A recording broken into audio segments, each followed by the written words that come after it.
من زود میرم سر اصل مطلب. همسر من داریوش دستمالچی 3 ماه و 3 روز پیش توی این ساختمون به قتل رسیده. فیلم دوربین. تو روز قتل هیچ آدم غریبه‌ای به این ساختمون ورود و خروج نداشته. چند وقته تو این ساختمونی؟ الان حدوداً 3 سالی میشه. داریوش رو قبل از اینکه تو این خونه بیاین میشناختین؟ نه. شما که دوست پسر ندارین. این الان چه ربطی به موضوع قتل آقای دستمالچی داره؟ خانم همه چی به هم ربط داره، پس لطفاً سوالا رو درست جواب بدین. بله، حتی رنگ لباس زیری هم که الان تن شما هاست به این پرونده ربط داره. وا چه عجیب. بله اینا مهمه. تو تا حالا چند نفر دیدی که اسمش فافا باشه؟ شماها؟ دیدی گفتم. بفرمایید تو خانومم. شماها اینجا چی کار میکنید؟ ما کاراگاه‌های خصوصی هستیم، واسه تحقیق در مورد قتل آقای دستمالچی اومدیم.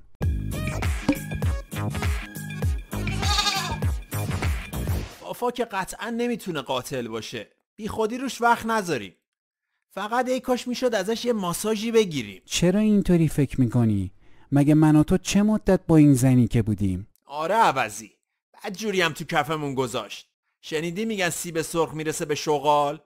فافا هم اونجا قسمت این مرتیکه کچل شد. داداش فافا که سیب سرخ نی. پس چیه؟ هلوه، هلوی سفید. آخ گفتی؟ این لامصب چه چیزیه؟ بی خیالش بابا حالمون خراب شد. بیا بریم به کارمون برسیم.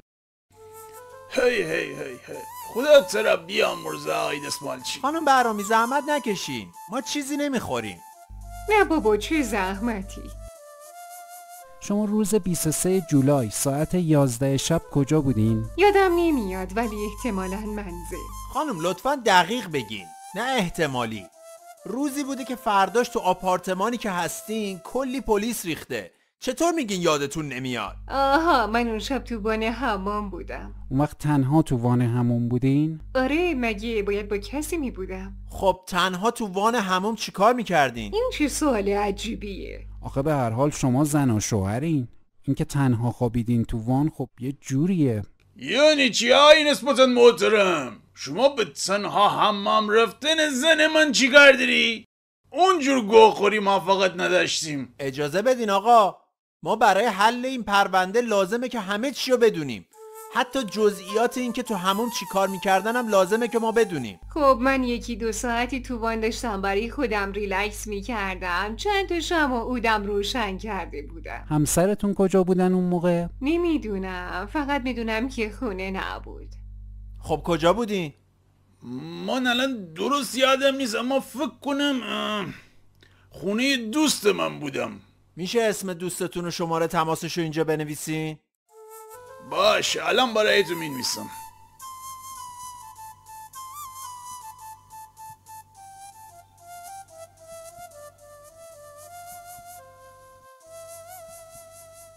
خب ما بیشتر از این وقتتون رو نمیگیریم. با اجازه. خواهش میکنم، ما در خدمتتون هستیم.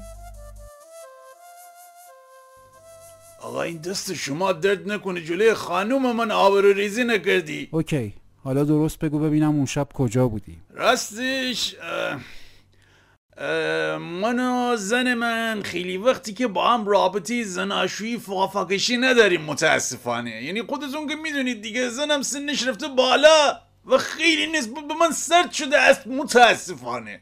من در واقع یه رابطه مخفی با یه خانومی دارم که اون شب پیشش بودم. گوش میکنی؟ خب اوکی، درست توضیح بده.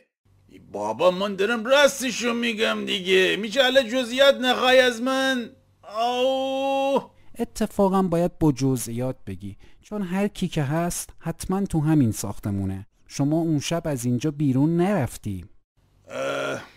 اون شب من میخورم با سلامتی اون چشت که انگار سگ در بیلاور است. من میخورم برای سلامتی این که زودتر اون افریته رو طلاق بدی و بیای منو بگیری. نوش! عجب، پس تو هم آره شیطون؟ خواهده حالا اجازه بدید من برم، زن من شک میکنه. برو.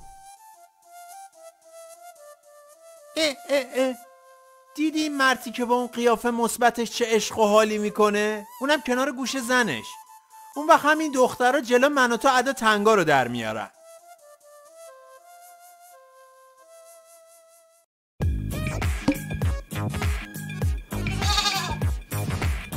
خب من متوجه نمیشم.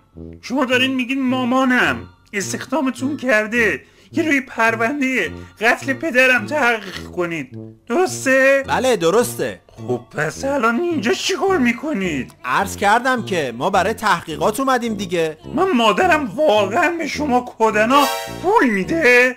پا شدید اومدید خونه پسرش تحقیق چی بشه؟ آقای محترم، تو کار ما همه میتونن مجرم باشن مگر اینکه خلافش ثابت بشه. دیگه دارید زیادی حرف میزنید. ای آقا چرا انقدر مغلطه میکنی؟ یه کلمه بگو تو شب حادثه کجا بودی یا خلاص. من چه میدونم آقا، این حادثه مال چند ماه پیش بوده، چرا باید یادم باشه؟ شما خودت الان یادته که 4 شب پیش کجا بودی؟ بله یادمونه. کجا بودین؟ پیش مامانت.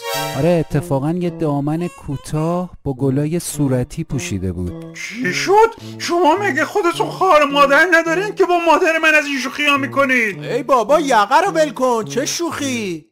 ما واقعا اون شب اونجا بودیم. یعنی خودش بهمون زنگ زد گفت بیاین راجع به پرونده یه سری اطلاعات جدید بهتون بدم. خب این همکار هیزت واسه چی باید آمار دامن ننه ما رو داشته باشه؟ این که چیزی نیست. ما حتی میدونیم که خواهرت روی رون سفید پای چپش یه دونه خال داره. چی گفتی؟ ای بابا چرا قاطی میکنی؟ خب ما کارمون اینه، باید به جزئیات دقت کنیم.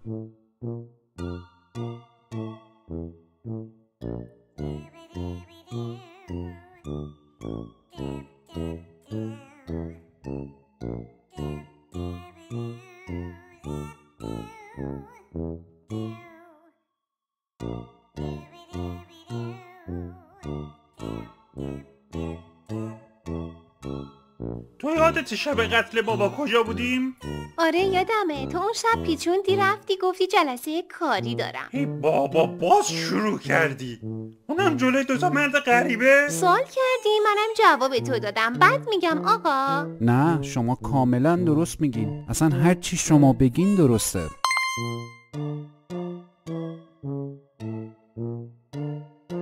کیه؟ چرا جواب نمیدی؟ ای بابا زن میبینی که دارم با این آقایون حرف میزنم.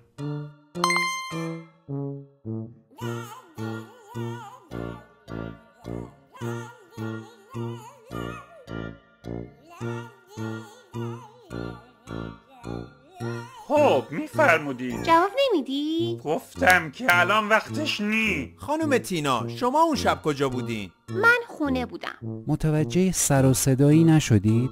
نه چون تلویزیون میدیدیم چیزی نشنیدیم. میشه بگی تو اون ساعت چه برنامه‌ای میدیدی؟ فکر کنم سریال سریال زغال‌اخته رو میدیدیم. زغال‌لخته؟ اوکی ما دیگه مزاحمتون نشیم.